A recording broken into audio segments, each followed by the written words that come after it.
Welcome to this edition of Labor Vision. I'm Bob Delaney, Executive Director of the Institute for Labor Studies and Research. Labor Vision, a production of the Institute, focuses on topics of importance to working Rhode Island families. We hope you enjoy this evening's edition.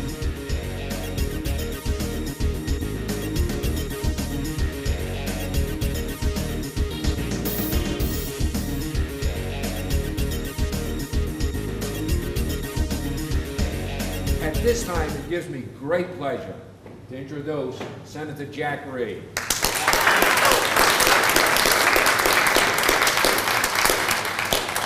Thank you very much, John. It's a privilege and a pleasure to be with you. Let me first thank John for his great leadership. I want to recognize and welcome Rich Fiesta. Rich and I worked together in the House of Representatives. We're both working on the Education and Labor Committee, so we've seen a lot of issues come and go.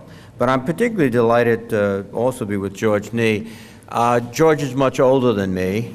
I won't be 65 till November, so George, nice to see an old guy like this here at the North Providence Senior Center. I'm delighted, obviously, to be with my colleagues, and I'm so fortunate to have Sheldon Whitehouse as my colleague in the Senate, then a congressional delegation led by Jim Langevin, with David Cicilline, who do so much for the people of Rhode Island. So we're lucky. I'm lucky to have them. I know Seth Magazzini was here, Clay Pell's here, welcome. But this is Rhode Island, so it is like old home week for me. First, I get to see Karen Testa, who runs the best, or one of the best senior centers. She's great, so give Karen a hand, yeah. And Councilman Lynch is here, and 2 days ago, I was with Mayor Lombardi and Dick Foster, and we were driving all over North Providence, just saying hello to everybody. But I must mention, one of my best workers, Mark Capuano's grandparents are there, and his first babysitter's here. And finally, Mrs. Iacki is here with her daughter. Her son, Joe, and I are classmates from West Point. So this is old home week for me. Now, we're here celebrating Social Security, Medicare, and Medicaid. Frankly, these three programs are the backbone of the middle class in the United States. That's what has built this middle class over generations and generations. I'm old enough to remember, like many in this room, before 1965, every one of my classmates in grammar school, their grandparents were in the front room in a hospital bed because there was no Medicare, because you were taking care of them at home. So it was a burden not just on that senior, it was a burden on the whole family.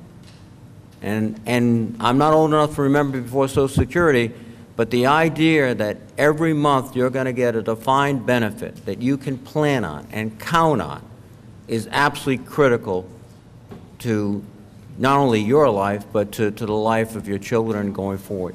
So we're talking about the programs that are really for the middle class and for people who are standing up for the middle class in this country, the working people of America. Because everyone's pointed out, these programs are paid for. You put your money into Social Security, and you put your money into the Medicare program. Now, Social Security, again, 200,000+ Rhode Islanders, as George pointed out. It's critical to them. And they need to be able to count on it, and they don't need some of these gimmicks that have been proposed, like the change CPI and all these other privatization proposals. Can you imagine what retirement would have been like if we had followed George W. Bush and privatized Social Security in 2005, and then in 2007 the stock market collapses? Where would we be? In big trouble. We didn't do that. We can't do that. Social Security is critical, and we have to fight for it. Medicare also, absolutely critical. And I must say, part of the Affordable Care Act is to make Medicare better. There's now the effort, it's underway. You've already saved money on your pharmaceuticals because we're closing the donut hole under Part D where you buy your pharmaceuticals. We're making preventative care, doing away with the copayment so you can get access to preventive care. Oh, and by the way, We've added to the solvency of the Medicare system. We put more years on. We've made it more financially stable and solvent. That's important, and we've got to do more to protect the solvency of Medicare and make it affordable and accessible to all. And Medicaid is critical too, because for many seniors, that's the reason why they don't have to be in the living room of their sons and daughters, because they can now get into nursing facilities and be supported. So we are working very hard to prevent those people who are attempting to undermine these programs, and we'll continue our work. We're all here together not only to celebrate what we've done over generations, but to commit that as we go forward to protect, expand, and enhance these vital programs for all Americans. Thank you very, very much.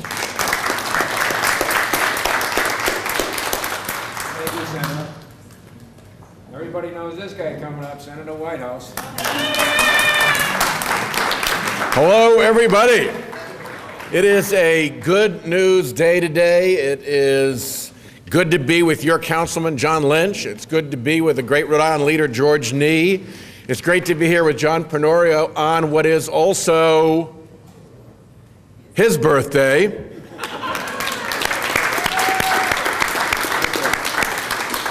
Great to be here with Clay Pell and with Seth Magaziner. And we've got cake. How about that? Birthday cake for Social Security and for Medicare, which are having their 79th birthday and their 49th birthday. That's 79 years of making seniors have a dignified old age. I don't know how many of you remember how your parents and grandparents did when they were in their old age, but before Social Security, it was not good. Being old meant being poor. Being old meant having no health care. Being old often meant being hungry. Social Security and Medicare have been, I think, the two best programs this country has ever put out there. So I am proud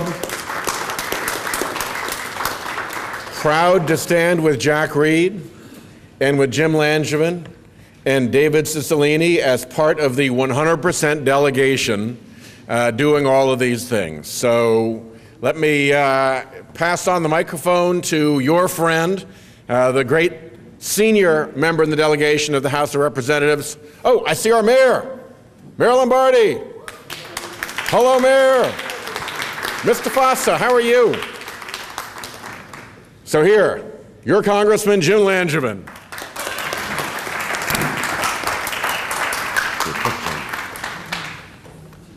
Well, thank you, Sheldon, for the introduction and for your great words. And I am just so proud to be here today with my great colleagues, and I think the best congressional delegation in the country, which I feel so privileged to be a part of, led by our senior Senator Jack Reed, again, along with Senator Whitehouse and my good friend in the House of Representatives, David Cicilline. So I am thrilled to be here to join with John Penorio, the president of RIARA, who does such a wonderful job on behalf of our seniors, and to you, John, also not only thank you for your work, but also a big happy birthday as well. And how about another round of applause for John?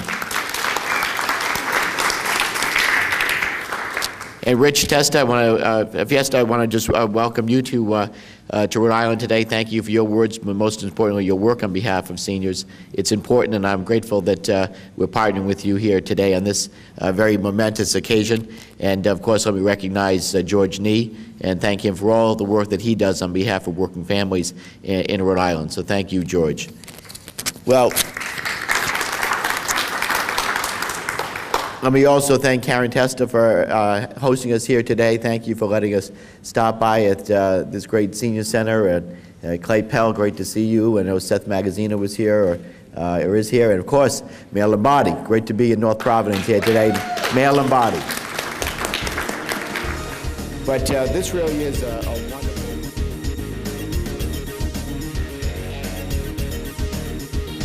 When Labor challenged these code authorities, the court decisions came down against them, ruling that the National Industrial Recovery Act in fact contained no restrictions for business.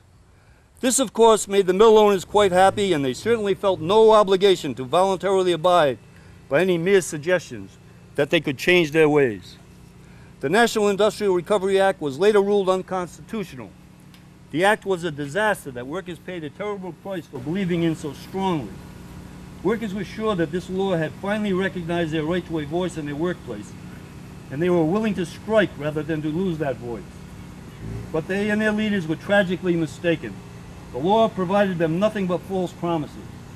In the American South, textile mill hands, expecting to return to their job after the strike, instead found themselves blacklisted and evicted from company housing, unable to find employment anywhere. Meanwhile, the American Federation of Labor foolishly declared the strike a victory, and they even conducted parades. In many ways, the Southern labor movement has never recovered. The subsequent passage of the National Labor Relations Act, or the Wagner Act, in 1935 addressed the National Industrial Recovery Act's fatal flaws and provided deference to the courts for its interpretation and enforcement. But that was too late to prevent what went down in 1934. Pickets and flying squadrons arrived during shift changes at the sales complex on Thursday, September 6, 1934, and attempted to close it down. They were met by Central Falls cops, state police, and deputy sheriffs, and the battle was joined. And this was just that, a battle, in a war in which scores died and thousands more were wounded throughout the country. In a random little quirk of fate, the mayor of Central Falls, Joseph Carteret, died from natural causes on the day after the strike began, so the city and its police force were officially leaderless to handle the crisis. The state police at the time consisted of 51 troopers, but only 23 were available for duty in Central Falls because of other areas of strike activity in Newport, Providence, Warren, Westerly, West Warwick, and Woonsocket. They were on duty around the clock. Greene had little control over the state sheriff and his deputies. State law, for some reason, gave Rhode Island sheriff almost complete autonomy back then. He could hire whoever he chose to hire for security work at the mills. His main concern, which he openly stated, was protecting mill property, and incredibly, he took his orders directly from the management of Sales Mill. The mill paid the sheriff $12 a day for each deputy that he hired, of which he gave each deputy $6 a day, keeping the other $6 for himself as a finder's fee. And it's generally agreed that this collection of trigger-happy riffraff and thugs that he hired were the cause of much of the violence that ensued here. And while this cauldron was reaching its boiling point, trying and failing to keep it from exploding was Governor Theodore Francis Greene. Now, about a mile south on Lonsdale Avenue from here, down yonder, that away, is the site of the old J.P. Coates Company, at one time the largest thread producer in the world. At its peak in the 1920s, it covered 40 acres, had 20 buildings, and 1 million square feet of factory floor space, and over 2,000 textile employees. And from 1912 to 1923, the president of J.P. Coates was none other than Theodore Francis Greene. And although you've probably heard mention of the law firm Hinckley, Allen, and Snyder often enough, you may not be aware that the firm started in 1906 as Hinckley, Allen, and Greene. Theodore Francis Greene traced his roots back to Nathaniel Greene and even further. Any connection between him and the striking mill workers was a stretch, to say the least. He was a consummate Machiavellian politician. In fact, he was more Machiavellian than Machiavelli. He joined everything, he went everywhere, and he knew everybody. The more one reads of him, and I have to say this, but the more he sounds like Buddy Cianci. Just like Buddy, you can picture him getting driven around the state by a cop with a portable podium in the trunk, always ready for an appearance. And besides the mill owners, Greene is the only one who came out of the 1934 strike as a winner. He knew that it would be a political blunder to blame things on either the picketers or the mill owners if he had any hopes of getting re-elected in 2 months. So he proceeded to paint the real villains behind the 1934 strike, the communists. Greene swept habeas corpus under the rug and started a communist roundup on his own authority, claiming, quote, "This is not a textile strike, it is a communist insurrection," end quote, under a Providence Journal headline that railed about the riots due to Reds. The Journal and other conservative local newspapers were more than willing to buy into blaming the communists, to the exclusion of ever dealing in depth with what might really have actually caused the strike. Police raided Communist Party headquarters in Providence and 8 people were arrested. Everyone else they picked up near the sales mill who couldn't provide proof of actually living there was either arrested or run out of town, with some arrests eventually leading to deportation. As Democrats in the state legislature increasingly distanced themselves from Greene and his claims of an insurrection, he was pretty much left on his own. His proposals for stopping the troubles included recalling the deputies, adding 1,000 veterans of foreign war and American Legion World War I veterans to temporarily augment the state troopers, shutting down the mills, and calling in federal troops who were being held in waiting under General Douglas MacArthur. But the legislature blocked him on all counts, although one can't help but wonder if things may have turned out differently if they had only allowed him to shut down the mills. Greene finally mobilized the National Guard on Tuesday morning, September 11th, deploying them to the sales mill on September 12th, just in time for the 4 p.m. shift change. The picketers were almost surely would have taken over the mill complex if the Guard hadn't arrived that afternoon, because several of them had been shot and wounded by deputies at the front gate earlier, after gaining entrance and then being driven back. The average age of the picketers was 18, the average age of the Guardsmen was 19, and a main concern at Guard headquarters was to make sure that the units sent to a specific community lived somewhere else, in order to prevent finding out what might happen when a brother was ordered to shoot a striking brother standing across from him on a picket line. The Adjutant General's report pretty much played everything down, and I quote here from it. Quote, "Upon the arrival of these troops, the rioting became intense, and for a period of 14 hours, the troops were subjected to an intense barrage of missiles of every description, thrown by hand and by slingshot. The troops were instructed by me to resort to fire only in the last extremity, using only clubs and such little gas as was then available. Property was being protected, but with an ever-diminishing margin of safety. More men were needed, and the balance of the Guard was mobilized in order to erect barracks surrounding the sales finishing plant. In the late afternoon of September 12th, the mob, estimated at 3,000 to 5,000, congregated in the vicinity and in the Moshasuck cemetery. An effort was made to disperse the mob by the use of gas, but as the afternoon wore on, it became necessary to resort to a limited amount of rifle fire. Fortunately, the casualties were not great." End quote. 2 of those casualties were Billy Blackwood and Charlie Gazinski. Blackwood was shot near those balloons over there and died about a month later. Gazinski was shot somewhere nearby about the same time, and he died later that night. Okay, here's what happened. The lines of battle here ran roughly southeast to northwest. It's from the main entrance, right through where we're standing now, to the rear roads behind me, the driveways leading down into the rear of the sales mill complex. There were no fences here. There's no fences here. If you go out the main entrance and go down, take a left and go down 4 blocks, you hit Walker Street. Take a left onto Walker Street, and down at the bottom there's a roundabout, a rotary. And to the left of the rotary is the main entrance to the sales mills. That's where the picketers were heading at for the week prior to the riot. They wanted that identity. And they were isolated from the rest of the community that surrounds this area right here. The demographics, other than the mill village, was Central Falls back then consisted of mills and houses where people who worked in the mills lived, and a bunch of bar rooms. That was it. And all of those people, except for here, were out on strike. So they would come down every day, and they'd come down Lonsdale Avenue, and they'd come down Dexter Street, and they'd merge, and they'd go down to the Walker Street, entrance to Walker Street, 4 blocks from here, and they'd go down Walker Street to the main entrance, and that's where they congregate. At the same time, they'd be coming in from Lincoln, down Lonsdale Avenue. From Ashton and Lincoln, there's a bunch of mills down there. They were all on strike except for the sales mill. We'll give it, yeah, we'll give it.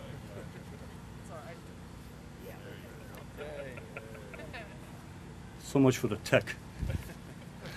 And they converge on the sales mill.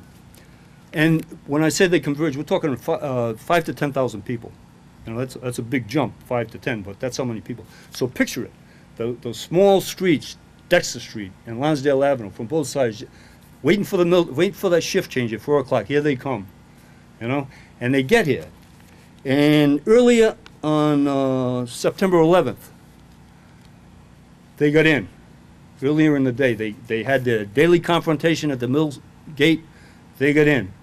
They got driven back, and several people got shot, and there were several people wounded, but they did get in, and the word got out to the rest of the community.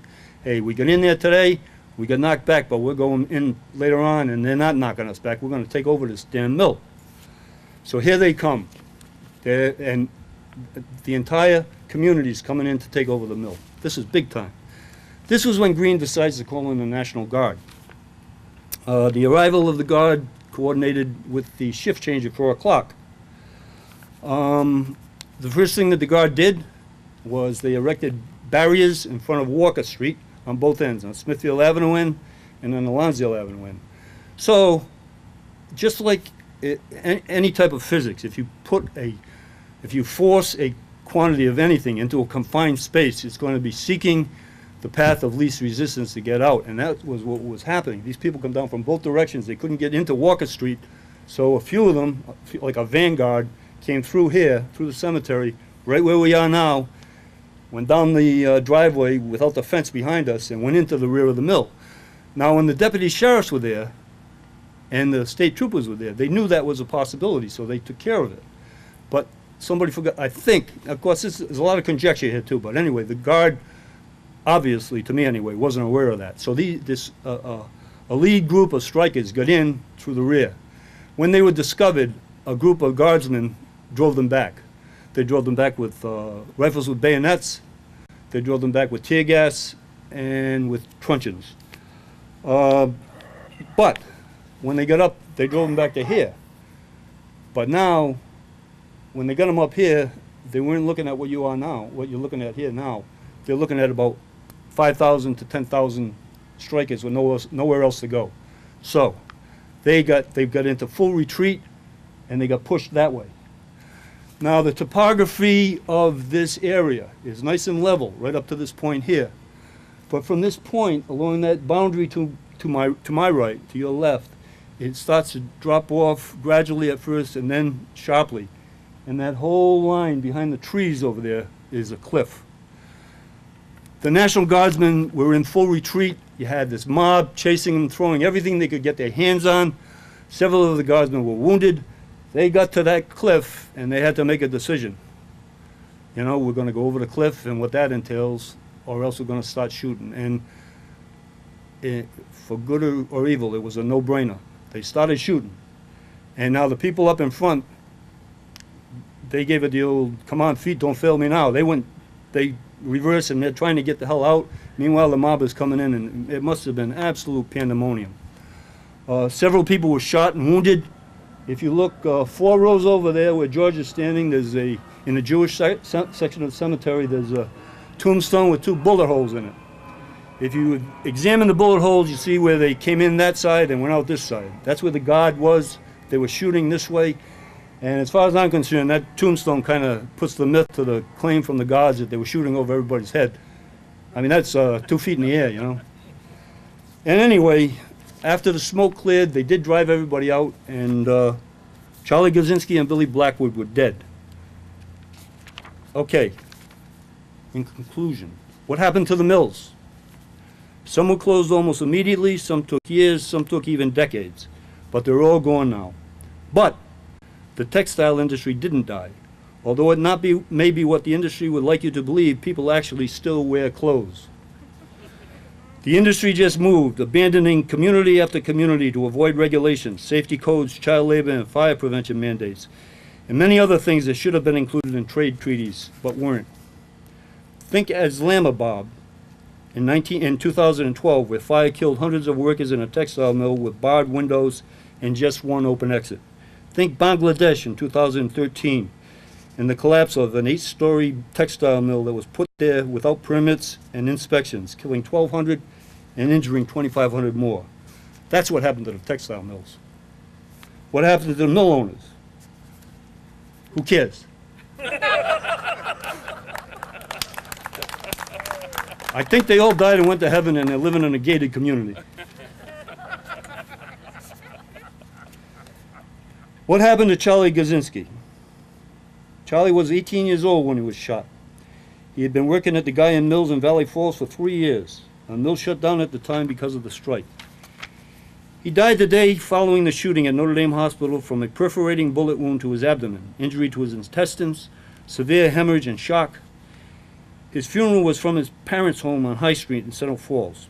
Floral tributes came from the United Textile Workers, the Guyan Mills, the American Independent Textile Workers, the Central Falls Cadets football team, the Loom Fixers Association number 486, his High Street pals, the Weavers Local number 799, the Guyan Mill employees, and the staff and members of the Pawtucket Boys Club. A huge throng followed his body from services at St. Joseph's Polish American Church, also on High Street, to his burial at Notre Dame Cemetery in Central Falls, a cemetery from which Charlie, along with everyone else that was buried there, was moved to a new location on Daggett Avenue in Pawtucket in 1938. Charlie was reinterred in Section 10, Plot 146, in what became an over-under grave, or what amounts to a pauper's grave. When he was again disinterred, the grave was dug deeper, and someone else's coffin was put on top of his, with that person's name alone on the stone resting above. What happened to Billy Blackwood? He was a 43-year-old immigrant loom fixer from Northern Ireland who had recently been laid off. His wife was deceased. He had an 18-year-old son who had been working for 4 years at a mill that was then on strike. And he also had a 14-year-old daughter. He had told his family that he was just going out to see what was happening. They brought his elderly mom to Notre Dame Hospital on the night he was shot, and she collapsed when she saw what was left of him. It took Billy a month to die. His cause of death was a perforating bullet wound in the skull, laceration of his brain tissue, hemorrhage, infection, and cerebral abscess. Billy Blackwood was buried in Ballou Cemetery over in Ashton, in what I call the cemetery's high rent district. It's a fenced-in spot where all of the Blues and a lot of the Blackwoods were also buried, and they have prominent tombstones, but none with Billy's name on it. One can only infer that his violent death at a labor riot was an embarrassment to a well-established Rhode Island family. What happened to Theodore Francis Green? 2 months later in November, Green won re-election as governor. At the Rhode Island American Federation of Labor's convention held that October in 1934, a resolution was introduced calling for all workers in the state to vote against Green because of his actions in the textile strike, but it was defeated. As the Rhode Island Federation's president, Bill Conley, asked his fellow members, "Where are we going to get off going to the State House for legislation with a Republican governor in office?" Again, the poison pill question that Labor has to ask in all too many elections. Instead of figuring out which candidate would help us the most and then endorsing him or her accordingly, we end up having to ask which one will damage us the least, and then we wait and we see how the cards fall. In January, on the first day of the new legislature, with the help of Tom McCoy and Harry Kervin, a couple of New Deal political legends from Pawtucket, Green wrangled parliamentary procedures to somehow force a recount vote in the Senate, changing a 2-vote minority into a 2-vote majority. And then over a 14-minute period, he fired the head of the state police, he fired the state sheriff, and he declared all seats on the Supreme Court vacant in what is remembered today as the Bloodless Revolution. He dissolved more than 80 state boards and commissions and replaced them with the state administrative departments of government. He later served several terms as Rhode Island's U.S. Senator, and years after his death, they named the state airport after Theodore Francis Green. The Rhode Island Labor History Society put this memorial up a few years back, dedicated this one here. It's dedicated to Charlie Gazinski, Billy Blackwood, Jude Kudamosh, and Leo Rouette. Not one of them even has his name carved into a gravestone. Have a nice Labor Day, brothers and sisters.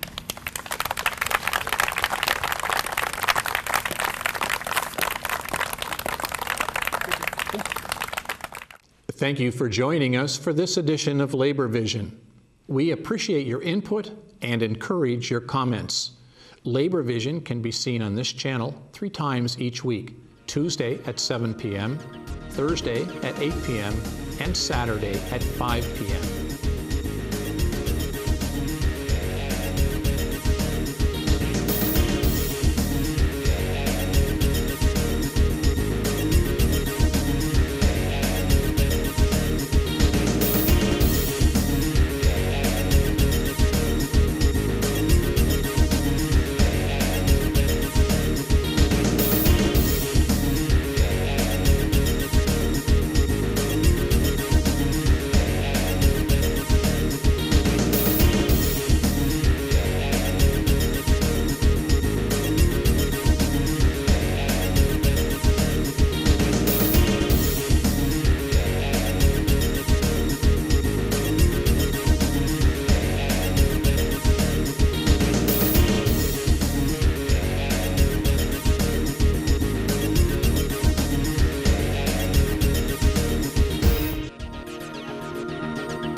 Morning, everybody.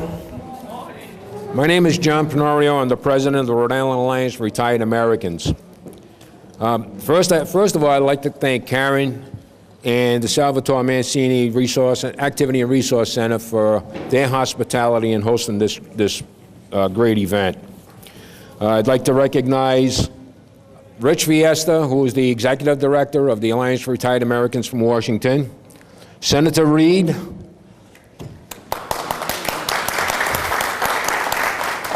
Senator Whitehouse, Congressman Langevin, Congressman Cicilline, and George Nee, who's the president of the Rhode Island AFL's CIO. Also, we have some of the executive board members from the Rhode Island Alliance. We have John Lynch, who is a vice president. We have Connie Donnelly, who is the recording secretary. Roger Boudreau, who is our vice president. Bill Finelli, who is the treasurer. Where's Jenny? Jenny's the one with the long hair walking around. She is the New England organizer for the Alliance for Retired Americans. And if I missed anybody, I apologize. We are here today to celebrate two great events in American history. First, the 79th birthday, August 14, 2014, the signing of the Social Security Act by FDR. Retirees celebrate the program Retirees celebrate the program that they contributed to in their working years and can rely on for modest benefits when they retire. Social Security is a smart, responsible way to prepare for retirement. A small amount of money, remember that FICA guy each week coming out of your paycheck? That's the Federal Insurance Contribution Act that came out of your paycheck each week after week, year after year. Then when you retired, the money was there for you. Some politicians, like House Budget Committee Chairman Paul Ryan, have promoted the ideas of turning Social Security over to Wall Street through privatization, cutting benefits, and raising the retirement age to fund $5 trillion in tax breaks for millionaires and corporations. There are better ways to strengthen Social Security Trust Fund that don't compromise this important lifeline. And there are definitely better ways to lower the national deficit, which Social Security does not contribute to. We can thank our congressional delegation for standing with us to protect, preserve what we have earned. Thank you for your support. Social Security is not a handout. The second great event, the 49th birthday, July 30th, 2014, of the signing of the Medicare Act as part of the Social Security Act by President Lyndon B. Johnson on July 30th, 1965. At the bill signing ceremony, which took place at the Truman Library in Independence, Missouri, former President Harry S. Truman was enrolled as Medicare's first recipient, and he received the very first Medicare card. Johnson wanted to recognize Truman, who in 1945 had become the first president to propose national health insurance, an initiative that was opposed to by Congress. The Medicare program, providing hospital and medical insurance for Americans aged 65 or over, was signed into law as an amendment to the Social Security Act of 1935. Some 19 million people enrolled in Medicare when it went into effect in 1966. In 1972, eligibility for the program extended to Americans under 65 with certain disabilities and people of all ages with permanent kidney disease requiring dialysis or transplant.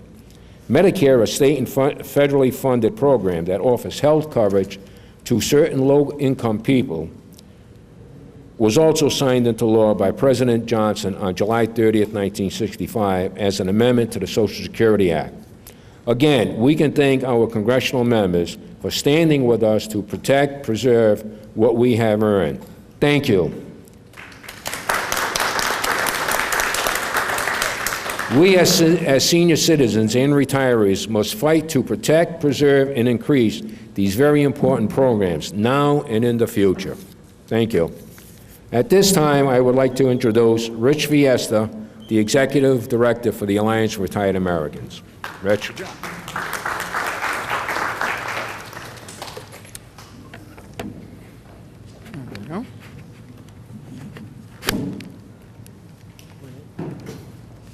Thank you, John, and good morning, everybody. I'll be brief as the only non-Rhode Islander here today, but I will say as a partial Italian American, it's always great to be in Providence, Rhode Island, and especially in North Providence.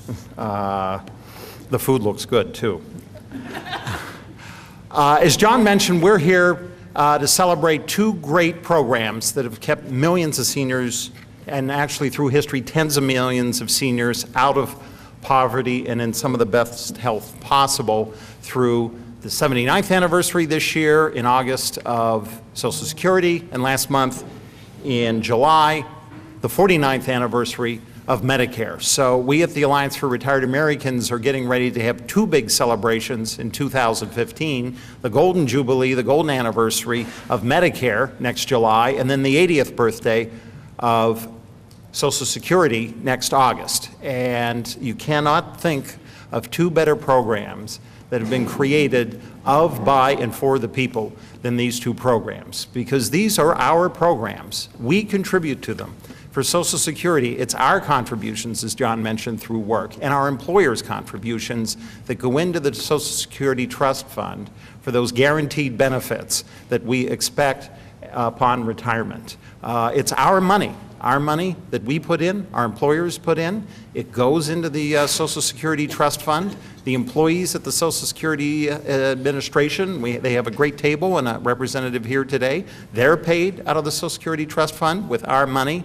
So when folks in Washington say, we want to privatize it, we want to give it over to Wall Street, all we want is to take a couple % in fees, for example. That's our money that we've earned, and it's a hands-off situation for us, and we should continue it that way. And we're especially proud that you in Rhode Island have a congressional delegation that knows this and stands up and fights for it every day as well, not only through their votes, but through legislation that they've worked on and that they've sponsored. I mean, Senator Reid, for example, both in the House and the Senate, through his years, has been there with us. We do an annual voting record every year, and Rhode Island is the only state that has its entire delegation in the House and the Senate at 100% voting for retirees and senior citizens. So thank you. And we don't grade on a curve. These are very oftentimes tough votes to do, but they are with us every day. Senator Whitehouse is one of the co-founders of the Senate Defend Social Security Caucus. You remember this guy named Paul Ryan? He was on TV a couple years ago when he tried to run for vice president. I mean, he's the guy who is the budget chief in the House that has been trying to make the Senate vote on things like turning Medicare into a voucher, privatizing Social Security. Senator Whitehouse, Senator Reid also belongs, one of the co-founders of a caucus of senators to stand up and defend Social Security. Congressman Cicilline, in his first term, got a petition amongst the House members to stop something called the chain CPI under Social Security, and I know he'll talk about that later, but it was a backdoor way to kind of cut Social Security by cutting your COLA, by cutting the formula. And seniors know they need every penny of that COLA. And what, 2-3 years ago, how big was your COLA? It was zero, that's right. But there were some folks in Washington that actually want to cut it from zero when it was a couple years ago. And Congressman Cicilline stood up, got well over half his own caucus to sign a letter, and actually the White House backed down from it, and we've made other people afraid now to vote on cutting the cutting benefits by implementing a chain CPI. Congressman Langevin, also very important with us as well too. He's co-sponsored a bill that would help the trust fund by raising the earnings cap on Social Security. A lot of people don't know that not everyone pays into Social Security on all their income. Right now, it's $117,000. So if you make over $117,000, you don't pay into Social Security anymore. So that's kind of a tax break loophole for about the top 3-4%. And if we take away that loophole, because everybody pays into Medicare on every dollar, we can fund Social Security, make it stronger, and we can actually increase some benefits as well, too, if everyone was paying a fair share into Social Security. So we're here today to say thank you, thank you, thank you, and thank you to your delegation as leaders both on Medicare and Social Security. And Rhode Island actually has a history of being on this as well. As John mentioned, you know, Medicare was not an easy fight. President Kennedy actually first proposed it, and it went through 2 or 3 Senate votes where they couldn't break a filibuster. And one of the leaders early on was a Rhode Island congressman from the 1950s and 60s named Amy Farrand. And he was one of the first people in Congress to actually introduce a piece of legislation that eventually evolved into Medicare. So Rhode Island has a great history and tradition in defending programs for older Americans like Social Security and Medicare. And today we're here from the Alliance to say thank you for the members of Congress who you're sending, and happy birthday to Social Security and Medicare. Great to be with you. Thank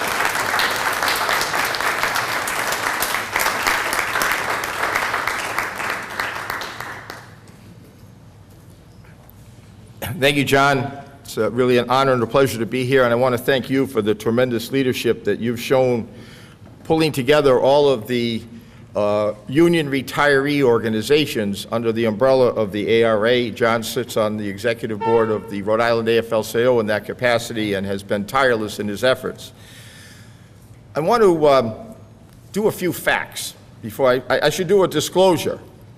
I know it's hard for you to believe, but I just joined Medicare this year. I signed up because they told me I did. I got my badge on today, and I love Medicare, so, you know, onward and upward.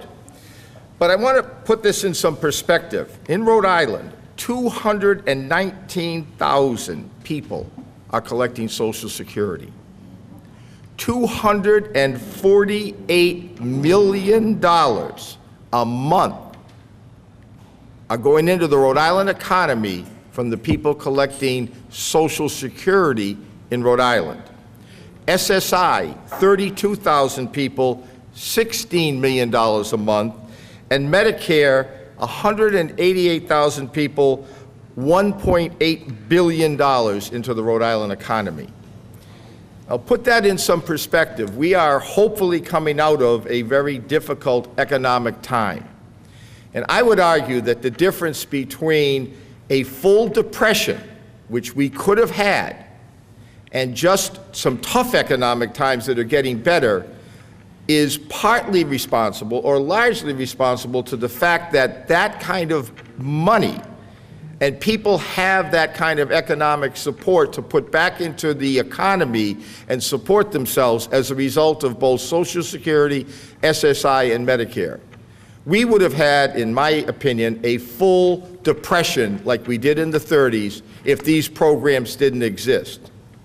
And it is the leadership of our congressional delegation, and they're sticking up for the average working person, for the retired person, for the elderly, for the disabled, that have made this possible. I have a very simple solution to all the economic and political problems in our country, and it's sitting right at the front table. If this country could elect a congressional delegation like Rhode Island's, we would be going forward dramatically. We would be making a lot of progress. We would have no gridlock, and the standard of living of people would go up tremendously. The fact that all four of them are here today at this very important celebration shows the respect that they have for these programs and for you. This is the best congressional delegation in the United States of America, and we're honored that they're here with us today. Thank you very much.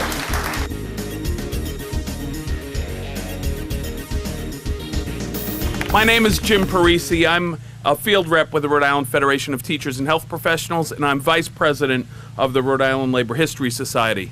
On behalf of our president, Kathy Collette, Matt and Linda, and all of our executive board members, thank you for coming here today to celebrate labor, celebrate our history, and do what everyone ought to be doing in this country, which is honoring our forefathers who struggled so much to give us the lifestyle we now enjoy.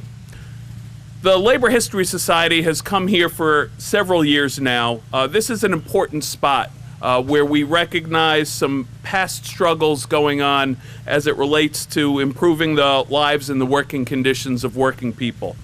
This was a site of a massacre that Pat Brady is going to talk about, and it's so important that we're here today, which is the 80th anniversary of the 1934 textile strike, in which people died here and struggled throughout the country trying to advocate for people who were poor, who were destitute, and who were in the fifth year of an economic depression and couldn't find a way out other than coming together and working for their own betterment. Pat Brady is a retired electrician, close to 4 decades of work with IBW, Local 99. He was very active in education when he worked for the union. He was a national leader in safety and health training.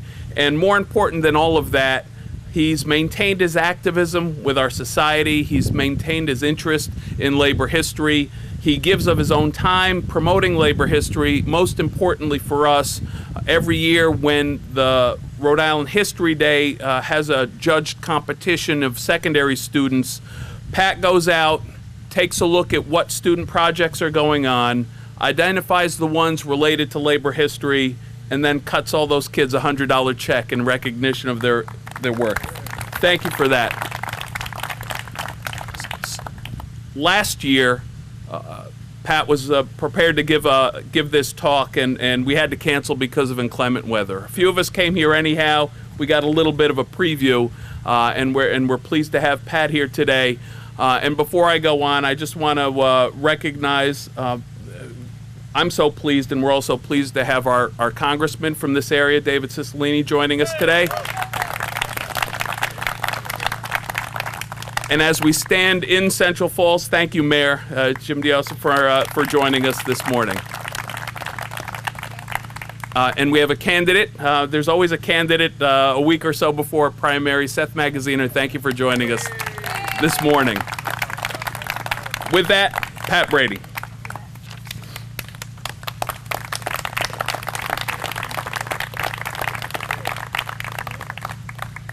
Thanks, Jim. Cell phones? You get detention if the cell phone goes off. Good morning, sisters and brothers, and happy Labor Day.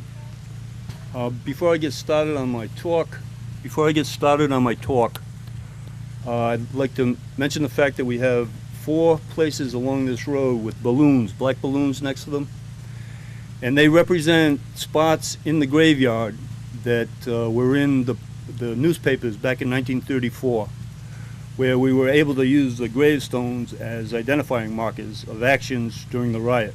So on the way out, we're going to have Labor Society people there as docents, I guess, to show you what happened. So if you're interested in it, you might want to try it.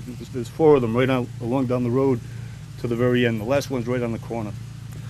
Okay, let me get started then. It is a privilege being assigned to give our Labor History Society's annual Labor Day talk here at the Moshasuck Cemetery.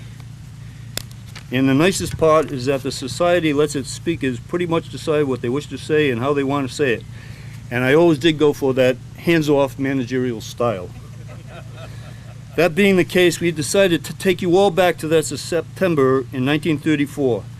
80 years ago next Wednesday, an attempt to put a human face on what happened the week after Labor Day, right here where we're all standing and sitting today. I'd like for us to consider just who were those mill hands who decided to dodge picketers and report for work at the Sales Mill Complex just around the corner from here on Walker Street. Who were the picketers who tried so desperately to stop those mill hands from doing so? What was the story with the Central Falls cops and the state police and the state sheriffs and his deputies? What went through the minds of the National Guardsmen when they were brought in to restore order? What influenced Governor Theodore Francis Green to respond the way he did? and especially who were Charlie Gazinski and Billy Blackwood, the two individuals who were killed by Guardsmen's bullets here in Central Falls, and Leo Ruette and Jude Kudamash, who two others who met with similar fates on that same day up in Woonsocket. I only mention Leo Ruette and Jude Kudamash out of respect because I found out soon after I started my research for today's talk that the story of what happened in Woonsocket on that same date will have to wait to be told on another Labor Day. What happened here in the cemetery takes up all of my presentation today. Different unions were in competition for Rhode Island's textile workers in 1934 with no single one dominating. There was the American Federation of Labor's United Textile Workers, the UTW, strong here in the Blackstone Valley, the Amalgamated Textile Workers, the ATW, composed of American Federation of Labor dissidents and remnants of the Wobblies, and which was big in the Pawtucket Valley, the Independent Textile Workers, which seceded from the American Federation of Labor and its United Textile Workers a few years earlier in 1931, and that was in control up in Woonsocket and adhered to a more industrial, mill-wide unionism. And then there was a communist-affiliated National Textile Union Workers, the NTW, with Ann Burlack and Larry Spitz, and others of their leaders urging picketers to shut down the sales operation. It was still a player, but it had been pretty much marginalized after getting knocked around in some earlier hard labor battles in the 20s. So you had the United Textile Workers, the Amalgamated Textile Workers, the Independent Textile Workers, and the National Textile Workers. And they pretty much all hated each other. They had deep philosophical differences which eliminated any chance for them to form a united front in 1934.